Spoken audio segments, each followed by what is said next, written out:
சிலர் சொல்லுவார்கள், செத்தாலும் அவங்க வீட்டு வாசப்படி நான் மிதிக்க மாட்டேன், அவங்க முகத்தில் முழிக்க மாட்டேன். செத்த பிறகு அவங்க முகத்தை உங்கள் முகத்தை அவங்க பார்க்க போகிறாங்க, அது ஒன்றும் இல்லை.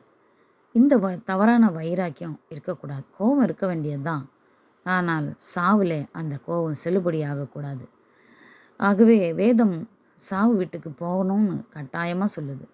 அதில் ஒரு அர்த்தங்கள் கட்டாயம் இருக்கும், அதில் ஒரு நன்மை நமக்கு நிச்சயமாக இருக்கும். என்ன சொன்னால் மீதி உள்ள காலங்கள் நமக்கு எப்படியா இருக்கும் என்பது அறிவு அங்கே நமக்கு கட்டாயம் வரும்.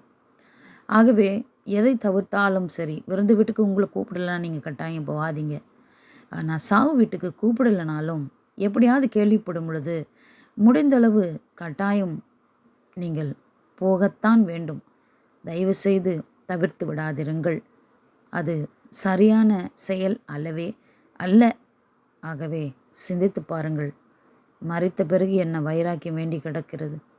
ஆகவே கர்த்தருக்கு பிரியமாய் வாழ்ந்து நாம் கண் விழிக்கும்போது அவரை பார்க்க வேண்டும், அவர் முகத்தை பார்க்க வேண்டும். எங்கே நான் இந்த வைராக்கியத்தோடு முழிக்க மாட்டேன்னு இருந்தால் அங்கே முழிக்கும்போது அவர் முகத்தில் முழிக்கணும் இல்லையா? அதனால் அப்படி வைராக்கியங்கள் இருந்தால் தூக்கி போட்டுவிட்டு துக்க வீட்டிற்கு சென்று வாருங்கள்.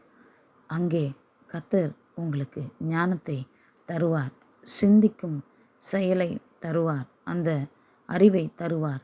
ஆகவே கட்டாயம் சென்று வாருங்கள். கர்த்தர் உங்களை ஆசீர்வதிப்பார்.